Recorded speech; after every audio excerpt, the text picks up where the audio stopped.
to get this party started. We are live. Hello, everyone. Welcome to Bizapalooza Chat.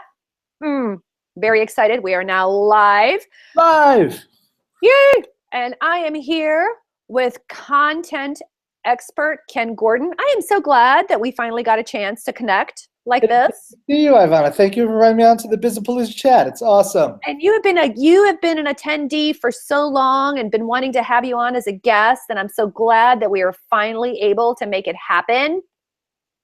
So cool. Let's do the engagement thing. Let's make it happen. Let's make it real. We're making it real. We're making it happen. So anyway, the reason I asked you is that, the reason I asked you is that it occurred to me that what we all want as human beings never changes, right? We want connection.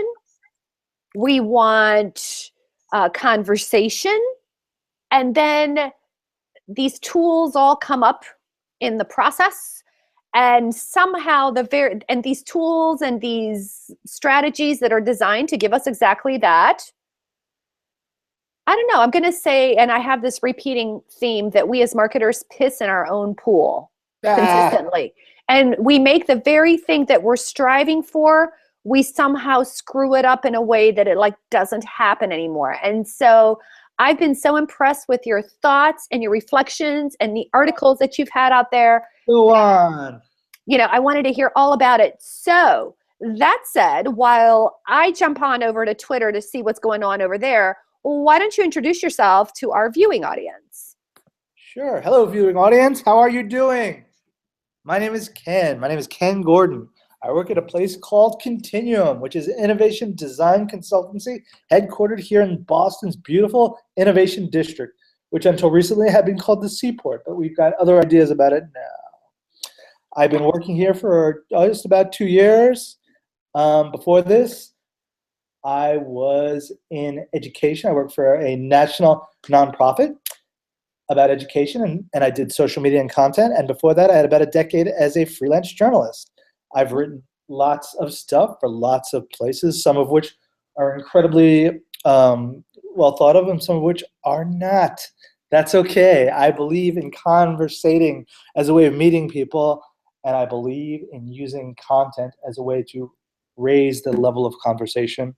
I'm all about quality in the word you choose, quality in the relationships you build, quality in the opportunities you create, and quality in the ethos with which you operate. I'm a huge believer in telling stories that matter and doing things that matter with people who matter. And for constantly casting out to find new ways to make those sort of things happen.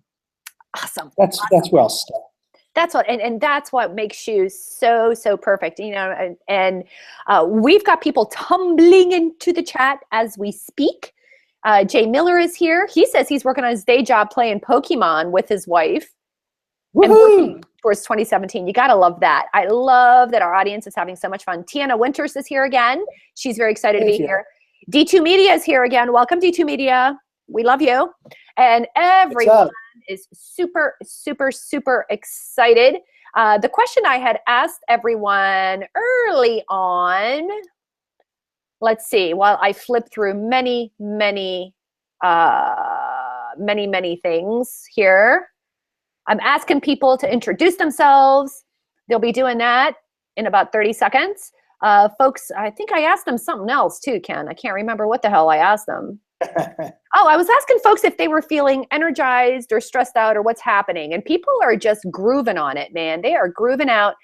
But, one thing that's been stressing us out a lot, and I'm really glad to hear you talk about quality and engagement. And the one thing that I didn't realize about you is this fact that you're a journalist, and I love journalists. Well, I was a journalist. Now I am. Yeah, but the most important thing is I think one big thing is storytelling that you talked about.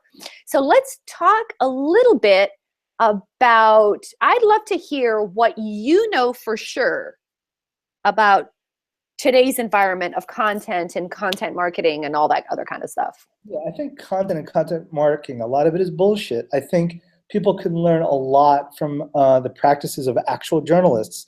And I think part of the problem is there's a lot of laziness that goes on in terms of what it really takes to get to the best story, to the truest story.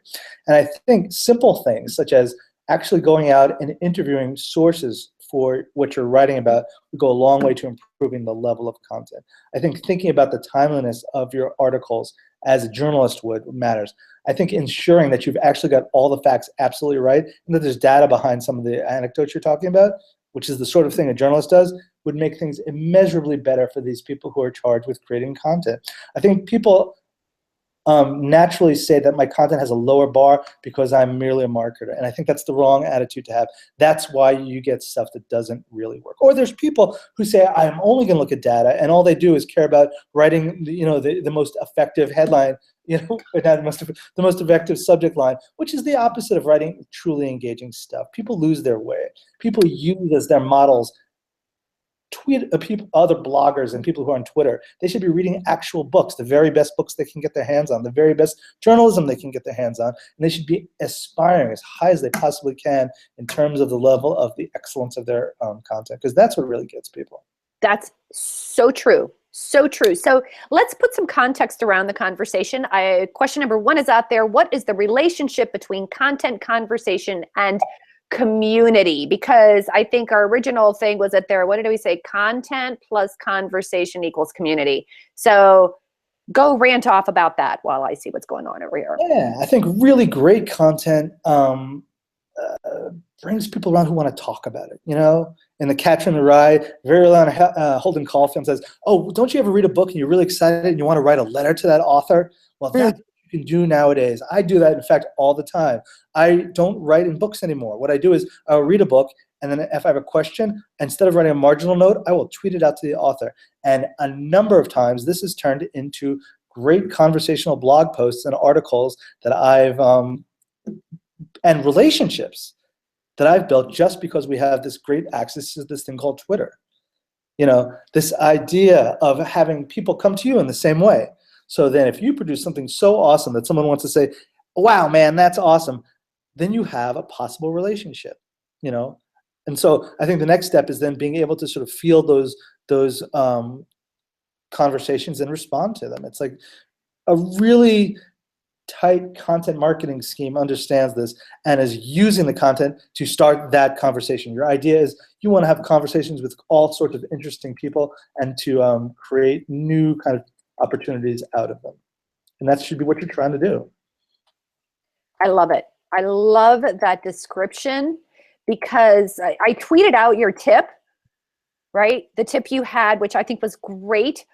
If you've read a book, got a question, tweet out to the author. People are astonished. One of the ways I got started online is that I'm an insane book junkie. And I actually love business books. And so I wrote a review on my old blog that I used to run. And I started doing book reviews for Small Business Trends.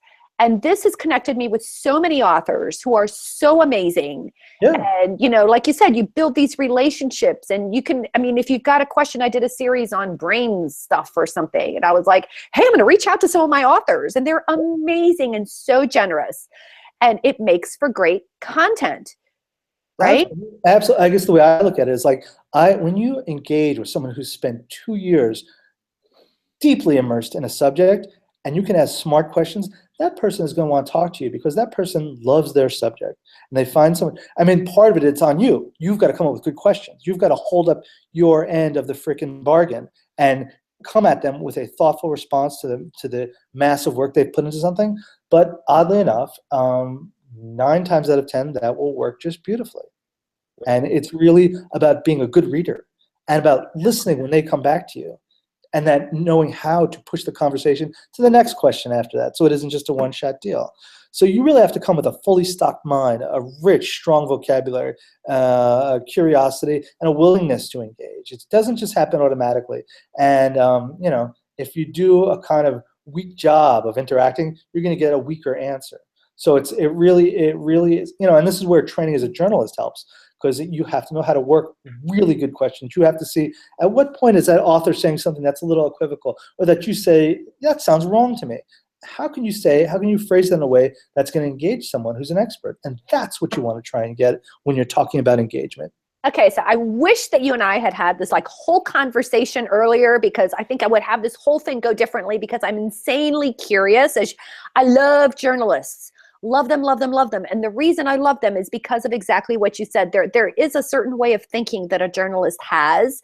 There's a certain level of observation that they bring to the party, a certain open-mindedness, a certain curiosity, and then they're able to take that and then create a point of view at the same time.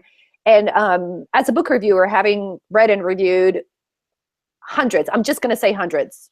It's probably more than that, right? But I always love books from journalists because, and this gets us into the storytelling and maybe even into the question that we have coming up about building relationships and forging trust.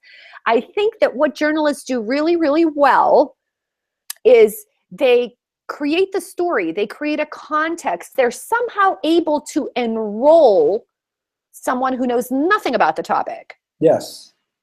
Into this topic and make it interesting. So, how is it that you go about building this relationship? And maybe you could even talk about, we'll let the folks on Twitter chitty chat, but like maybe you can even talk about, I want to get, like, if you were to educate me on like specific things, like teach me how to think, Ken.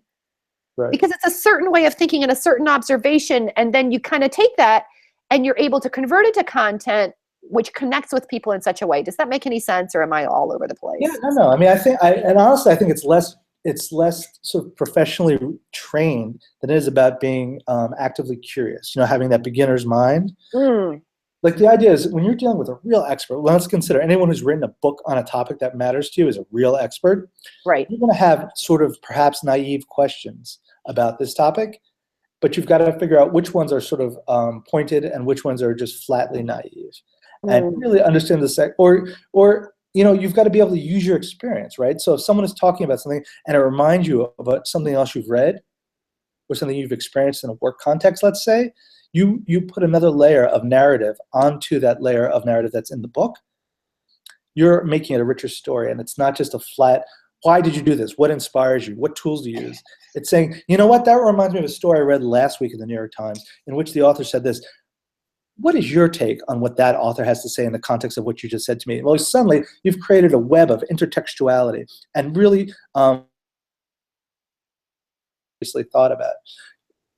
If you can try and do something that's going to prompt another thought in somebody else, that's a good question. But see, Ken, you are making us like work. Because we are lazy thinkers. Are we not lazy thinkers? We all are. Part of the problem is if you have to say, my job is to not be a lazy thinker. You ask yourself continually, is this a lazy thought? Is this a good question? Is this a good sentence? Am I getting to something new? Yes or no? And if you could be ruthless with that kind of questioning, then you can have really good content. You're killing me. I don't want to kill you. I want to talk about this. I'll tell you. I guess you really got to think too, very hard about what you want to get out of what you produce. To me, I am a huge believer in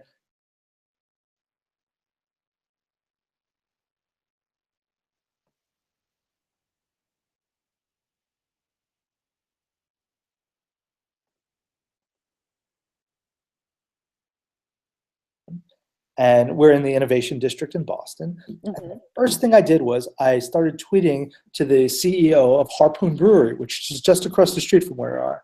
And they have what I'd heard about the Harpoon Brewery and Beer Hall, where they serve nothing but awesome beers and big pretzels. Right? I'd heard about it. That's all you need. Well, so I started, and we got into a conversation, and in about 5 minutes after I got here, I said, can I come over for a beer and write a blog post about you? And he said, of course. And I went over there, and the blog post begins something like that. I'm sitting with Dan Canary over a glass of chocolate peppermint porter, right here in the liver of the Boston's Innovation District, or whatever I wrote. And we had this we've got a relationship out of this now. And every time, he just came and visited us. We're talking. And who knows what will come of it, but it's sort of like he introduced me to 5 other people in the Innovation District to write about. And I've been around, Mm. one of my missions now as the content guy is to build community through creating content and conversation. And just the idea So of, this, yeah, so if you're going to do that, because that actually is question 3 that's been out for a while. We're probably on question 4 already, but you're like too interesting to follow along here. I'm sorry. I know, right? But what, as in your role right now, because Continuum, I mean, is this a large company? Is this a small company? How big or small are you guys? We're about 170 people, I think. Okay, that's like pretty decent. So, but if you were to give a small business owner advice about this thing that you're doing, forging connections with the community, and like, so right now what I heard you doing is like, hey, I just went out across the street and I, wrote a blog post about this guy, wrote a blog post about that guy, and so on and so forth. I think that if I were like one of my clients, who could be anything from a funeral home to an awards and recognition, like Main Street business owners, they would be like, what the hell? I don't have time for this. Like, what would you tell people like that? What is one way that they could do what you're doing, but in a way, what can I say, that delivers, that they could see as more value or more? Do you know what I'm getting at? Here's what you do. You look, who are your prospects? Who's your audience? Who is your business looking to work with, right? Mm-hmm. Then you look at who matters to those people. Those are the two things. Okay. So if the answer is you're a funeral home director, your audience is people, ordinary people in your area who have someone in their family who's just died, right? Right. So what you want to be able to show to them is that you're caring. You provide good, solid services for the grieving family. You're professional. You take care of all the things, and you provide comfort and relief and professional services, right? Then you would look at those families and who do they turn to in moments of grief? And who can they trust on this topic?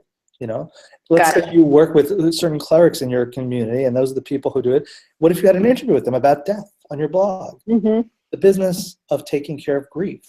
Yes. Would that not be very interesting to the people in your local community if you were an undertaker? What about families who have found relief by this great service you provide? Mm-hmm. The stories are different for it, but it's about showing your community, the people you work with and people you want to work with, that you have the expertise they need to help them. It's not about selling. It's never about selling. It's only the intellectual idea of your business, the why of your business. Maybe it's the emotional idea of your business. Maybe it's not intellectual. But it's what the great thing that you really are giving to people. Why do you exist as a business? Mm-hmm. And then understanding why those people need it and who is in charge of that in their universe. Who's in charge of that why? Then you go out and get and talk to them. That is actually the perfect, it's funny that you actually mentioned what you did. And I think most small business owners, Main Street business owners, feel really uncomfortable about that, because one of the things that I said in our conversation, let's say with the funeral folks, is, when people give you money, they're not just like buying a casket or a service or whatever. What are they buying? And we got to this conversation and it really came out to, they're buying the ability to smile and laugh again. Yeah. Right? Without feeling guilty and sad. Right? So it's like having the patience with yourself to step back through your business and because that's what I hear you doing. You're reflecting. And I think a lot of small business owners make the mistake of throwing content and thoughts and features and benefits and things out there, which is our next question. Yes. Our next question that's coming up, which is perfect. Thank God I got myself back on track. This is great. This is the only time all day that I've stopped tweeting and talking instead. This is right? It's awesome, right? So what is the difference between marketing to an audience and then building a community? Oh my God. It's all the difference in the world between going for a run and riding on the back of an elephant. It's very, very different. Don't market to your community. Okay, you can do that if all you're interested in is buying television spots. That's marketing to a community. But if you're going to try content marketing, if you're going to make an effort into that, don't even think about it. What you want to think about is creating non-sales opportunities to show people that you're doing what matters to them, that overlaps with what your organization is about. there is an underlying subtext to what you do, the reason, the emotional reason, the intellectual reason, the spiritual reason why you exist. And when it works, that's why people come flocking to you, because you're providing that answer to that why. You're never going to get that by marketing at them. That doesn't happen. So, because I think the issue that I had as I was preparing these questions is it occurred to me that lately marketing has started turning into sales, and engagement and community building has like kind of taken on marketing perspectives, right? Because like the whole point, the only reason I went into marketing is so that I would not have to sell. Right? So like, you know, as far as I was concerned, the entire world of marketing was understanding, you know, who your customer is, how you can serve them, and all these things that we've been talking about. And yet today, it occurs to me that marketing is a lot of selling and community building is all the stuff that marketing used to be. Does that make any sense? Yeah, I mean, the real truth is people who really know how to sell, who really know how to market, what they're doing is building human relationships. Correct. First and foremost, people who are good at this, the best people at this, are not throwing a Sunday circular down your throat ever. Like, that is not what they do. They are looking to find a way to really connect with a person, coming from a genuine place from themselves and meeting the other person there. They're putting beyond the transactional. It is deeper than that. It's bigger and better than that. And the people who really know what they're doing don't have a problem with that. For them, it's all about building relationships. And if you can't start from there, if you're not starting from there, you're missing out something. You're not on the path to greatness in your field, whether it's marketing, sales, storytelling, anything. It really has to be about putting your entire being into meeting the person in front of you on the other end of the line, on the other screen. Yeah, it's absolutely a much deeper level, right? So Tim Berry says, I'm going to bounce over to Twitter here and see what folks are saying so that we can show them some love. All right. Tim Berry, who I love, says, marketing to an audience is one way, one to many. Community is always all equal, listen, engage, and contribute, which I think is very wise. I love it. Yeah. Okay. Let's see. We got lots of stuff going on. Let's see. Listening is key. Listening to your audience. How can you benefit them? They'll tell you if you listen, says Taylor Hosey. And I think that's very correct. It's exactly what you were talking about, right? So if we're talking about, to summarize, if we're talking about building a community, what we're really talking about in terms of developing content, and correct me if I got this wrong, is developing content that gets engagement and ultimately builds community is content that goes beyond the product, beyond the service, beyond the benefit. It hits straight to the human story. Again, such a great example, like you did with the brewery. It's like I always tell people, content marketing and marketing these days, or social media, is really more of a farming expedition, where you grab a seed, you plant your seeds, and you visit and you nurture and you water, and you might even talk to your plants or like whatever it takes, but you don't expect that seed to bear fruit tomorrow. Absolutely. It's fishing. You got to wait and you got to wait and wait and wait and wait and wait and wait. And you've got to, Adam Grant wrote this book called Give and Take. And he talks about the three types of people. There are givers, there are takers, and there are matchers. Ooh, I like that. Who have the most advantageous relationship of all are the givers, right? And it's sort of, I think of it this way. I think either you're a giver, people in your life, and maybe you're one of them. There are people who give, are always just giving. There are people who are always taking, and they're always taking from the givers, and that's they're matchers who are a little bit of both. I think most people are sort of in the middle, somewhere between the other. And I think the trick is, if your goal is to make human relationships, you want to move from being a taker to a matcher along the continuum, and you want to go from being a matcher to a giver. And the closer you can get to that giving state, the more you'll build trust, the more your relationships will have a richness and a longevity to them. In some ways, right, where I come from, we're in the innovation world, and what we talk about a lot is the movement away from just developing and designing products to designing services, right? And part of that is building communities, right? Because what happens in any given business is that products and services over time become outmoded. They have life cycles. They're born, they get used, they become popular, they become less popular, and they die eventually, right? But if you can build a community around that, a lifetime community of people who will use your things forever, no matter what goes on in terms of lifetime, in terms of the catalog of things you ultimately put out, That's what builds for long-term, strong organizations. And that's why community management, community cultivation is so important. Understanding that really early on makes a difference. And people are starting to get hip to that now, but they haven't been. And even now, it takes some convincing, and not every organization is as enlightened as it should be on this topic. But I think it makes perfect and real business sense to have a team of people who are committed to doing this, build those relationships, keep them going, make it meaningful, and make it last for a very long time. You got me thinking about something, right? Because if you're in business, and this is, I think, where Main Street businesses really struggle, right? Because they don't have like departments to do everything, right? They don't have a sales department out there doing selling stuff while they have a content marketing or, those kinds of folks farming and building relationships. A lot of the times it's on them.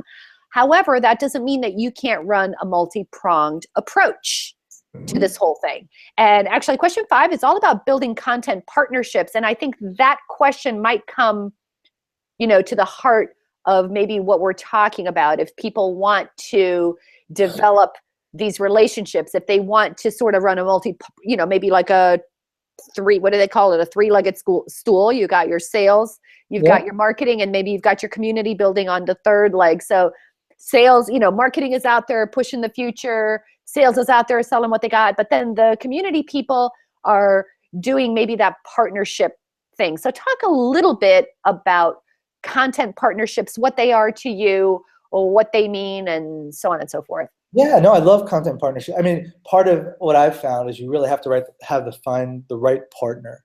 Not everybody is someone you want to partner with in content, and it's not always clear who are the right people. But for example, the Mayo Clinic had an innovation group, and they had a really terrific podcast.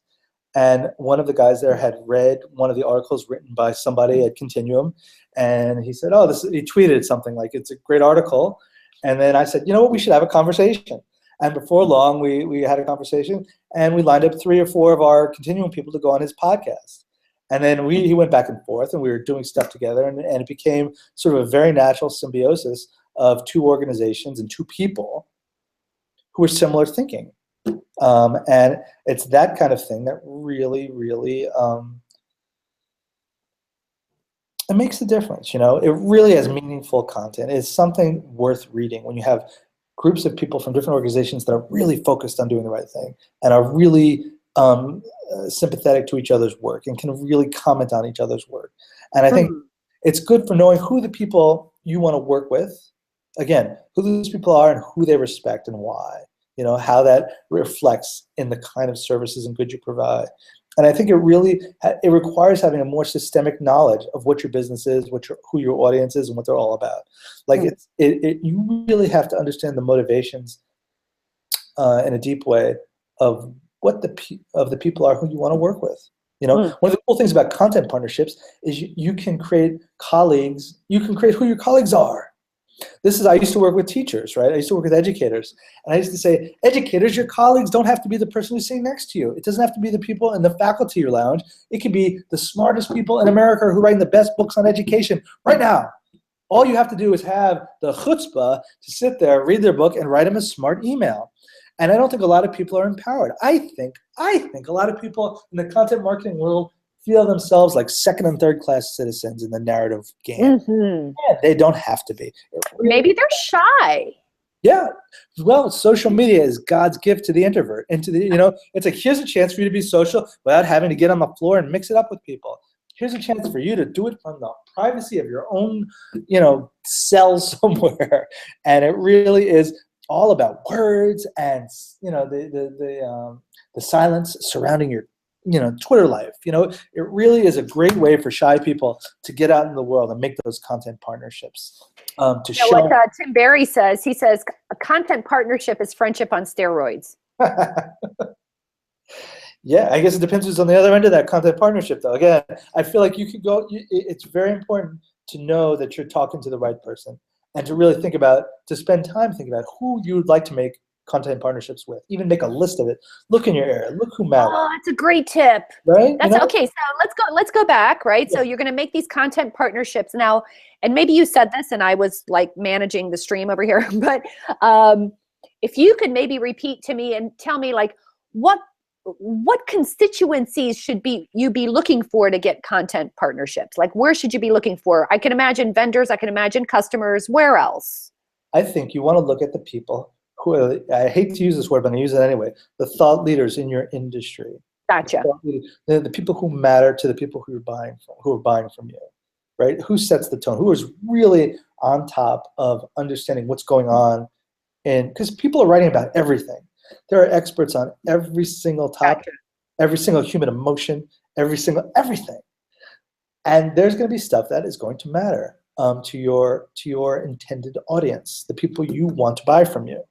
And it really doesn't have to be just about the benefits of the new widget that you're selling. And it shouldn't be. It should be about the effect of that thing.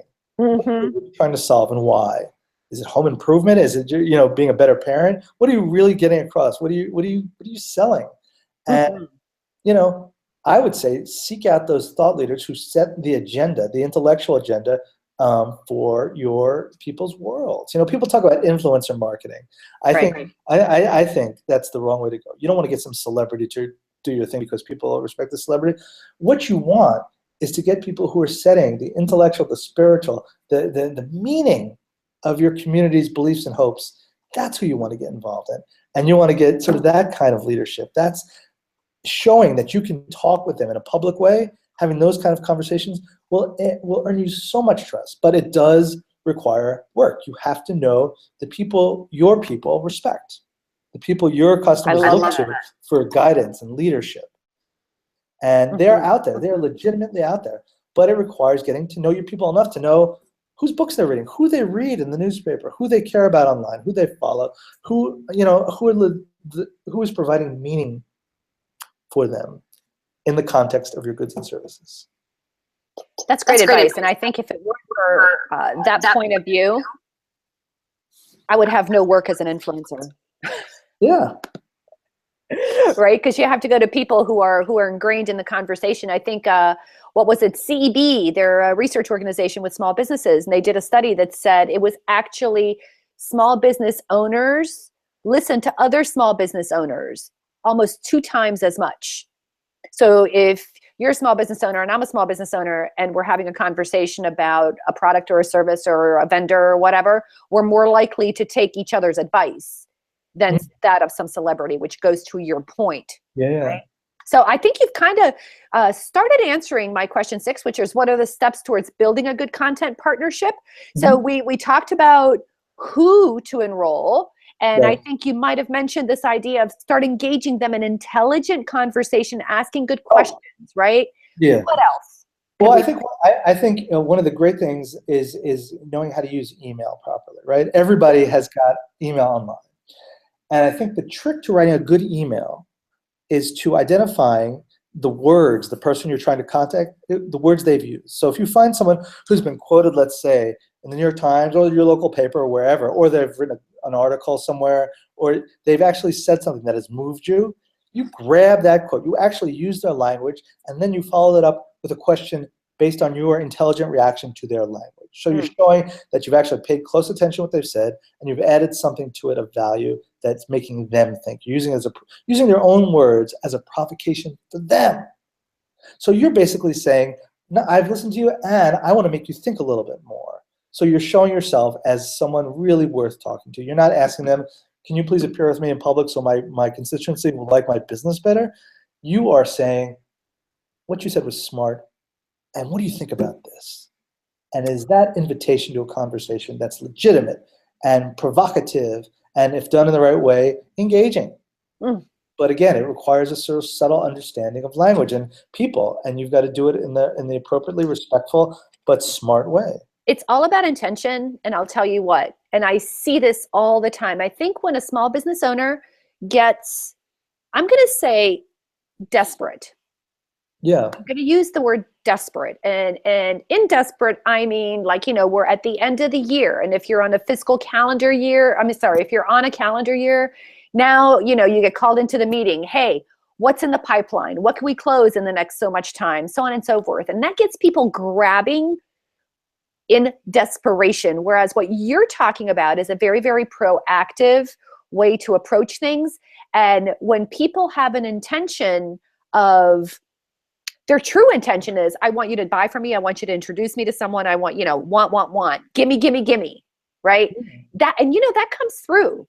Yeah. Ken, when you get an email, I just can't stand these pitch emails I get. You probably get them too, right? I mean, it's somehow feigned interest in whatever it is that you're doing with the intention of asking you to do something for them. Right. And Yeah, somehow, what advice would you give to someone to step out of their own head of desperation? Do you know what I'm saying about that? I say before you hit send, stop and say, am I being a giver or a taker? Mm-hmm. Look at what you're saying and say, how does this read to me? And if you could say, just answer that question, is it giver or taker? And if it sounds like a taker, you stop and rewrite it. If it's a giver, then let it go. Yeah, exactly. Are you really offering something to someone else? We started a podcast, right?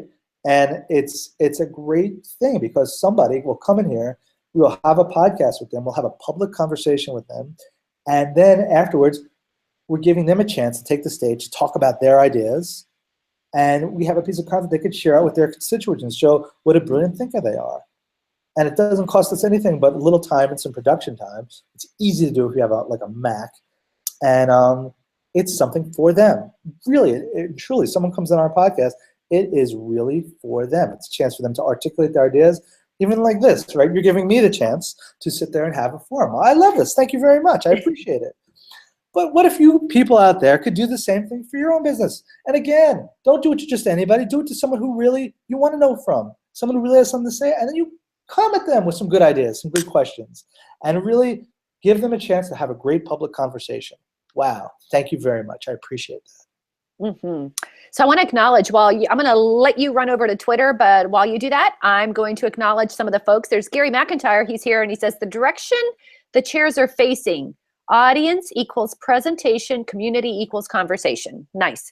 Shannon Mountain Gray says, best partnerships are mutually beneficial for all involved. If one side is taking and not giving, then check the parameters. So once again, you've got lots of folks who are agreeing with you, Ken. Right. I think that's really, really outstanding. Let's see. Pay attention to what the community is discussing. So, I'm gonna be a sort of I'm on this kick. I think I'm gonna be a sort of a devil's advocate of sorts, right? Which is, we're all sitting here talking about this, and you get on these chats, and it's like preaching to the choir, and everybody, says, do this, do this, do this, right? But ultimately, how do you justify your existence to your boss when you're doing something that's such a long-term conversation where, I could just imagine, maybe it's okay with where you guys are, but you're like, hey, I'm going to go across the street and write an article about this guy, drinking a porter or whatever. That's good stuff, but how are you justifying your existence, right? I you know what I'm saying. I think this is really important. I don't think a lot of people realize this. Let me see what I have. I have the crappiest followership of anybody I know. I have 2,447 followers. And, I'm never going to have a lot of followers, and that's okay. You know why? Because I don't even think about vanity metrics. Of course. My metrics are how many senior level people am I making relationships with? Right. How many people have I actually done content partnerships with? How many have I actually met? How many have I had into our office? I have a very, very small universe of people who I'm truly counting. And I come and I share with everybody around here. It's like, you're not going to believe who I'm talking to next. And they say, oh my God, how did you make that connection? I say, I wrote an email. I went up and said hello. Not only that, I brought them in here and gave them a tour, sat them down on a podcast, and they're coming back next week to talk some more. And then they're going to invite us back to their place. I count up the number of high-level and important relationships, both of people we might work with and of people who are very influential in our universe. Mm-hmm. I don't worry about anything other than that. And that is how I justify what I do. I gotcha. I really get it. Like you were saying, this whole thing with Twitter, and honestly, once you get to a certain point, the follower things just sort of goes off and does its own thing, right? And there's, I don't know, it's like a snowball or something. Like you hit some place, or you go speak somewhere, or you run enough tweet chats, or you attend enough tweet chats, or and anyone who knows anything about it knows that that's what it is. But the really, really good stuff is what happens in those little spaces where conversations happen. Yeah. Right? Where someone says, oh, let me, and I actually get the best relationships through Twitter, where I might meet someone in a chat, right? And that chat turns into an email, turns into a phone conversation, turns into something else. And, maybe nothing comes of it for a few months. You just never know, Absolutely. No, but so it's the idea of always making new relationships, and because sometimes I'll be working really hard on a piece, right? Mm-hmm. That takes time. And when the amount of time put, it turns out an excellent piece, and I know it gets shouted around a lot. Useful. It's like, and to be honest with you, it's not just me making friends. I can hand this off to our salespeople and say, listen, if you're talking about education, here's a blog post you can send around some of my thinking on this. Who I talked to, one of the leading educational thinkers in America, Ted Dintersmith. Send that around. And so it's not something just for me, but it's a tool that anyone in the organization can use, and they're benefiting from my ability to build relationships and craft really strong narratives. And I think making yourself not just someone who makes relationships, but also can share it with other parts of their organization, can use it for their own methods, particularly in things like sales and marketing, are really useful. I love that. And we've got D2 Media says, people love to be acknowledged. Reward customers who are singing your praises by featuring them on your accounts. Absolutely. Right. So I think, I don't know if that was the partnership question. What are great tips for community content? Right. So that was her tip, to feature your customers and build relationships with those. And, that does mean something, because let's say, even if you're building relationships with human beings, those human beings move from one place to another. And instead of just being focused on what would you call it, on a company, you're actually focused on those human relationships, and actually have had a lot of experience with people doing that. So many industries are small and incestuous. Oh yeah, people leave jobs after 2-3 years. It happens all the time. Yeah, exactly. People are having so much fun with GIFs. I love GIFs. Love them. I love them. Let's see where we're at on this. I'm going to say, I don't know if we got a few people on here. Let's see. Do you guys have, I'm going to ask if they have questions for you. I have questions for you. This is so hard to talk and tweet at the same time. I know. That's why here's a tip. While I'm talking, you should be tweeting, because I do that on purpose. I fill the air so that you can tweet. And when you're talking, I'm writing down what you're saying. Oh my God, this is just so hard. Yeah, I'm really into it. I'm not used to this kind of multitasking. It's very. And you don't really have to. I have it set up so that you kind of don't have to. I can manage it from here. I've been tweeting on your behalf, sort of. Right? So, let's see. I'm blowing it. I'm sorry. You're not blowing anything. We're just having a good time. You have been giving me so much great stuff. See if any of the tweets speak to you. Take advantage of current events and put them into your content. So that was question 7, which is ideas for content. I've just taken a comedy class, and I have a performance coming up on Wednesday, and I'm scared. And one of the things I learned about writing comedy, which that's why I took it, just to learn a different kind of writing. One of the things that they talked about is that content is everywhere. Subject matter is absolutely everywhere. And so an exercise that I've given for myself is to just find the most mundane, stupid thing and try to create something funny around it. And I think that can be the same thing for creating content, right? I mean, if you're going about your daily life inside of your work, conversations happen. People ask you questions. Where does content come from? All over. Where do you get your content now? Oh yeah, everywhere. My family went on vacation to Disneyland, and I want to put it about customer experience in Disneyland, the weirdness of their service design model, and I've written about all kinds of crazy things. And I just want to say, one of the great things about Twitter is that it allows you to toggle back and forth between professional and personal content, and that's really important. One of the things I despise about LinkedIn, and I despise it a lot, is that it's always professional. It's always people buying and selling. And it's like a stock exchange, or like something disgustingly, deeply one-minded. and it's like not good. Like to be a real human, to make those human connections, you have to be able to go off message and just say something that makes you feel a certain way. Although I've heard friends tell me that they've actually been picked up. There were people actually trying to pick them up on LinkedIn. Well, yeah, I'm not saying it can't happen, but sometimes I think it's kind of a whorehouse over at LinkedIn, which is one of the things I really don't like about it. And I feel like you've got to have a point where you say, okay.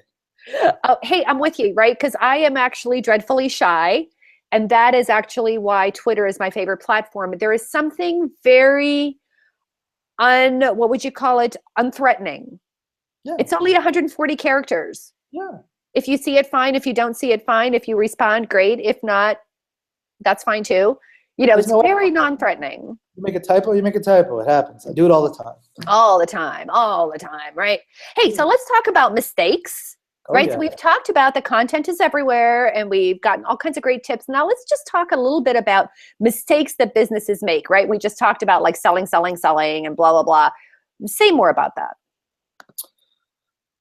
Businesses mistakes. People, I think, small businesses particularly have a hard time knowing how much time to allot to content, how much time to budget for content creation and for socialization.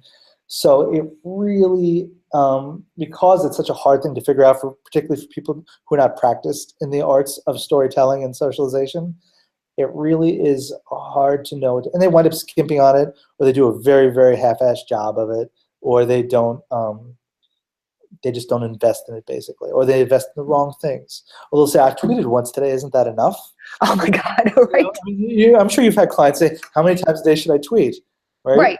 And it's all about quantity and not about quality, right? Or how long should an article be? And I'm like, as long as it takes. That's right. And how long as it takes. That's right. So it's sort of like people who are novices in terms of this kind of thing are getting the wrong kinds of advice. I think a lot of times they go to the wrong places for advice. And I feel like I would say if I were a small business who was trying to embark on a content marketing, I would get a book on how to write a good journalistic story, how to write a good essay, I would not even think about the words content marketing if I was trying to produce excellence of quality. I would look for a proven, I would buy Strunk and White. I would look at, there's a whole bunch of legitimate ways to think about writing or expressing yourself that were invented long before the words content marketing marched its way into our vocabularies. And I would advise those people to set their sights higher and to invest in learning those things as well. I just quoted you on that one. I hope I got it right. Yeah. And I'm probably not going to have room for the hashtag. Oh, I am a master at 140 characters. Yeah, good for you. I am a master. It's hard to know to do it. Like it takes time to learn how to do that, right?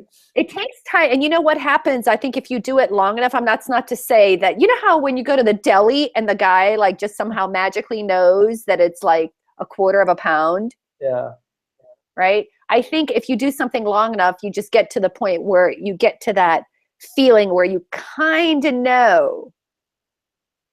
I don't know. I just like kind of know in a function of like time and letters or who knows. I'm not counting. I'm terrible at that. Right. So yeah. No, yeah. So people are having all kinds of fun convos about content and what's good and what's bad. And I really love your advice about, in fact, that's what I do a lot. When I look for people to give me content, I'm actually looking for journalists because those are like my favorite books. Those are the ones that really get to the heart of what's going on and why. They just know how to answer those questions. Who, what, where, when, why, right? Instead of focusing on the selling. Yeah. Right. And we are at, where are we? What's the strategy for developing content for an online community? Let's talk a little bit about strategy. You talked about looking at journalists. What else? I think for the online community, right? Everybody talks about the 80-20 rule. You're only supposed to talk about yourself 20% of the time and other people 80% of the time. And I think when you're building an actual community, you really have to think about the community. Like you have to, if what you're looking to do is build, like I built this thing, community of Jewish educators for my last job called JEDLab. And it was like, we had strict rules against self-promotion. Like you could not post something that was self-promotional. Like that was our ethos. we said what we want to do is talk about other people's ideas. We want to frame, if you're going to post something, don't post your own stupid thing selling your own system or your own workshop. Talk about an article and frame it for the community so we can have a conversation about it together. Always Right. thinking about the community. So when you're feeding stuff in there, stay away from selling yourself and make sure that the community agrees with you and does it. One of the things that's really important about community building is having a shared ethos about what is appropriate conduct, what is appropriate content, and what isn't. And having a group, a nucleus of administrators who will uphold this, lead the way, and have other people follow. Like, you have to have a strong community leader to have a strong community. And part of that is having an agreed sense of what is right, what is wrong, what is acceptable, what is good. But too often it's mushy, and you will get people in there who are just looking to insert themselves, looking to sell themselves. And it's like, you want to give people enough opportunity to join the conversation and feel like they're welcome. But it should be pretty clear what the rules are. And I think that the guidelines, let's say. I think that is so true. That's so astute. That's an astute observation on your part, because we've all been a part of that special community where it just feels natural. People are like excited. They're drawn. I think that word, they're drawn to this group of people. Yeah. And it almost doesn't matter what happens. And I've seen so many people create that. I think Paperly had that for their Biz Heroes chat. I think the other one, Post Planner, had a really fun community. I don't know if they probably still do. It was so good that I think it goes on over time. Mm-hmm. I love brands like, I think CoSchedule has a great community. They do this really lovely thing of, like, on Facebook, they'll have a user group, right? So there's all kinds of conversations going on about that. They're talking about the platform, but they're also talking about like strategy and structure and how to make things work. And then they'll have, like, even when they do a webinar. So it's like your basic, hey, we're launching a feature webinar. But there is something so giving about how they do it. First and foremost, the founder and the CEO of the company is there along with another guy. So, like, right away, you feel like, wow, here is the guy. You know, there's two of them and they're like totally listening. Here's what we're going to do. What do you think about that? What questions do you have? Let me show you how to do this. And there is something, even though it is a quote unquote launch, it still feels very giving. And people feel part of that. Yeah. I think, I'm telling you, anyone who wants to, like, watch and observe how it's done well, because I'm a part of the CoSchedule community, so I like really get that. And another one is Digital Marketer. They also do a really good job. Yes, they're selling, right? But the community is like a customer community. So you're already sold. You could buy more, right? You could buy more, but they're not necessarily trying to sell you more, which I think is really great. So, like, really, really well done on that end. Yeah, there's this guy called Thomas de Zengotita, and he wrote this book called Mediated. And it's a great, great book about, it was written like in 2006 or something, he talks about how in this day and age, we have what is called the endlessly flattered self. People are constantly being flattered, and through a million messages, sort of complimenting people in persuading them and seducing them into believing something or buying something. It's constantly barrage of messages, constantly going at it. And I think when people can step into an environment where you're not just flattering yourself, but you're educating, you're sharing, you're giving some knowledge. You don't just want someone to be lulled into buying something from you, but you might learn from them. And you hear and you ask them for input. You're building a different kind of community. It's almost like a countercultural thing. Doing this right. A really good community is sort of the opposite of a selling community. It is people whose goal is to build this world where you can be heard and seen, and you can hear and see others. And it's like there's not enough of that. People don't take it seriously enough. And I think people don't have the patience. I think the one common theme I'm getting out of talking to you is that, it's that the key to the kingdom of content engagement community is taking the time, taking lots of time to think it through, get good questions, do your research, really connect in a meaningful way, and don't just look at the surface of what your customers might want. Go beyond that, to what impact it's going to have, what outcome are they looking for, so on and so forth. I get all that. And what did we start this whole conversation with? Lazy thinking, lazy reading, lazy sharing, and we want to do nothing and get all the results.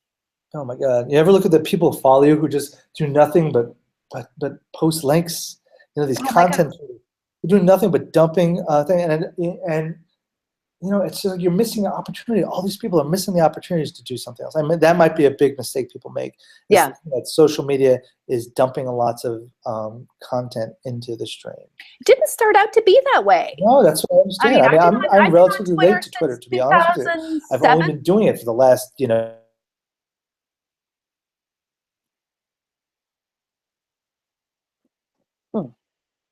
be really relational, and to me, it's like, that's what you got to get back to. If you're going to even consider doing this, got to make relationship building your thing. Otherwise, you're making it worse. You're making it worse for yourself, you're making it worse for everybody else. And you don't want to do that. And it's not going to help your business goals or your personal life. Like, it's just not good. And there needs to be more people saying that who can be heard. Well, I've got to tell you, I don't know how much, I think it's almost like we have to, I think as a market economy is truly wonderful, right? Because if something doesn't get attention, it goes away, right?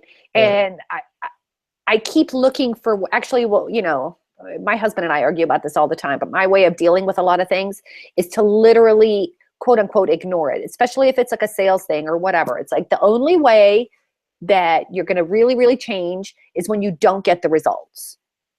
So when I see people doing things and I'm like, God, this must be like working, but I just am not doing it. I'm willing to take the hit for it though.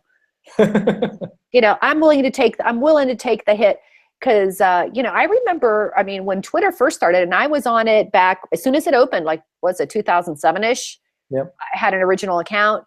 This DIY Marketers account came up in 2008. So it was a year later. It made a lot of difference. I had to, anyway, all of those original relationships were, link sharing was not like, oh, I read this. No. Link sharing was, we talked about something and then I said, oh, here is this article that references this thing that we talked about.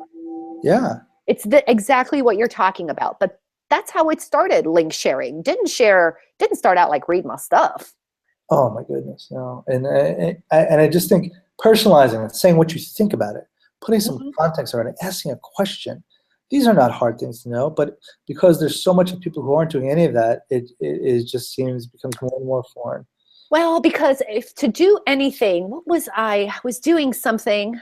Well, honestly, even to prepare for this tweet chat, right? It takes 4 hours to create this 1 hour of content. Yeah, no, but you've really thought about it, and it shows. And we're having a good conversation because you've done the work. Right. You have to have like thought about it and process it, or like to find out about somebody. Honestly, if you were to really just follow someone, truly follow them organically, like really, you would land on their page, follow through some links, read some tweets, read some blog posts. It's like a 20-minute escapade. Yeah.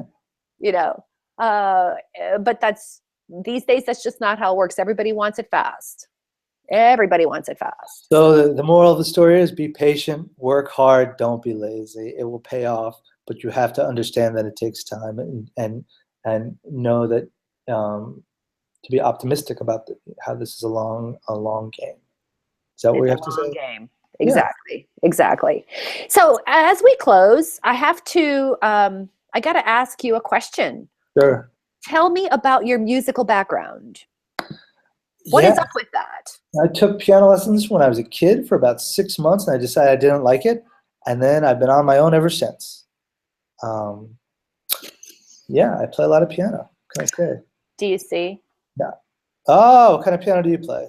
What kind of, Now you're going to laugh, right? I started playing, Eva and I are country women. So I'm originally from Belgrade, and I started, and there in Europe, what happens is they send you to music school, right? So I was 4 years old when I went to music school. So I started playing when I was 4. Right, right. And I was a classically trained pianist, Mm-hmm. and I played for 16 years. Nice. And then, but I had no talent, like none. Meaning I practiced, I'm not kidding you, between 2 and 4 hours a day, every day for 16 years. That's a lot of Right? practicing. That's a lot of practicing. So I'm not, I have no skills that way. And what ended up happening was, of course, I left it. So I haven't played for 30 years. Right. But once my parents retired and they, what do they call it, downsized, I Mhm. have my piano. And a very strange thing is happening. I am, because I have I have issues with reading music. Like, it's just really hard for me. And Yep. so it's really strange when I put a really complicated piece up there, there is still some kind of old muscle memory. There's something in there. And I'm like, no, I can't play it without looking at the music. Sure. But Ken, I am not reading the music. I see. It's really Interesting. weird. So I Yeah. have, what you can't see on the music sheet is I have I have a Beethoven Pathetique up there, which like looks crazy. But then I have like a cheat sheet of like the notes and what. Awesome. You can play something. Let's hear it. Oh no, I can't. I'm not going to happen. Not going It's to right there. happen. It's right here. Don't you guys want to hear it? Wait, let me tweet this out. This is like, No, it's not. I'm going to superimpose some other stuff on there. Ah. all right, you invited us in. We got to be authentic. Oh yeah, right. No, but I'm telling you, Ken, I cannot play. Okay. Isn't that the most insane thing? Like, don't you think that that's just weird? It's like a weird brain thing. It is a weird brain thing. I mean, it It's really a weird is. brain thing. I haven't like it's been over a year since I've even sat there. So like whatever you see there is what was there last year. Yeah. So it has been a year since I've sat down. It's our brains and our fingers are not necessarily aligned. It's just. And the truth. I'm astounded that you've taught yourself. That's awesome. That's my grandmother was an ear trained pianist, so I get. See, so you have some kind of ingrained talent there. But my son he's 11 and he's taking really serious classical and jazz lessons. He's going to be a much better player than I am, and I think that's where I did him right, and that's where I corrected things in the way they needed to be. That's awesome. That's awesome. I am so happy that you were here. Thank you for sharing yourself with us. This is great. Thank you very much. I feel like this is a very good conversation to have. I appreciate you inviting me. I want more. You're going to have to come back. We're going to have to, I had this like all wrong. Whatever. We're doing the right thing. I think having the right conversation is what matters. We're doing it in public, which I think is really important. Too often, we don't take advantage of the ability to really connect with people who have something to say. And I think this is a perfect example of us doing that. And, it's great. Let's push beyond like what's expected. I think that's the thing.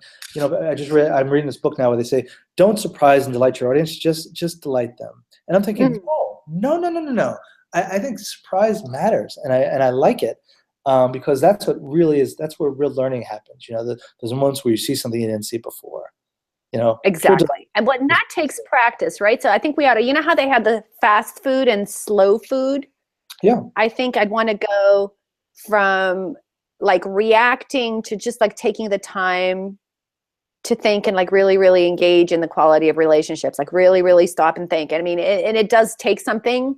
I mean, you got to be willing to let it go and give yourself the time and space to like read something, think it through. And unless I'm just like in the gifted class, I'm being sarcastic.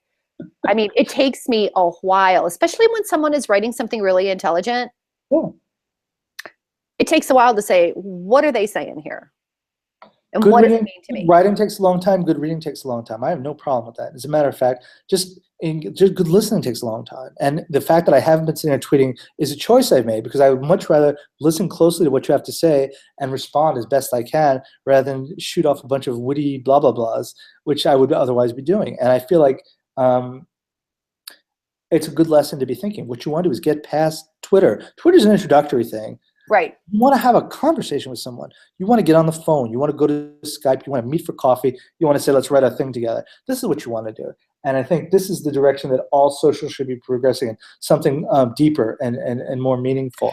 And you know, it's interesting, and this is why I love this video format so much. Again, I don't like the multitask. I have a system in place, as you've noticed, that keeps it going.